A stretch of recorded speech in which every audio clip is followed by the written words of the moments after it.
orang yang istiqamah dra di atas kebaikan, maka Allah Subhanahu wa taala di saat orang yang datang sakaratul maut, maka akan gebi satu kemuliaan yang sangat besar kepadanya.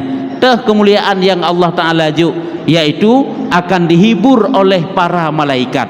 Ketahuilah yang bahwa sakitnya sakaratul maut melebihi daripada seluruh sakit-sakit yang pernah getanyo rasakan wate mati, wate udip selama udip.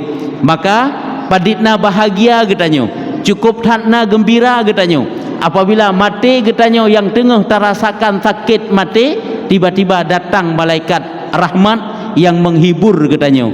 Ini Allah Ta'ala sendiri yang ceritakan di dalam Al-Quran, yang bunyinya adalah a'udzubillahi minasyaitonirrajim, bismillahirrahmanirrahim, innalladzina qalu rabbunallah, bahwa sungguh urang-urang yang berkata oleh mereka itu, Tuhan kami adalah Allah, tsumastaqamu, kemudian istiqamah mereka itu, urang-urang yang dipegah diyakini bahwa Allah sebagai Tuhan ji, artinya orang yang beriman, kemudian tsumastaqamu, kemudian istiqamah mereka itu, artinya dipertahankan iman ji, diperpegang bak syariat yang nibali Nabi, yang selalu ditinggalkan syariat tersebut dalam keadaan bagaimanapun.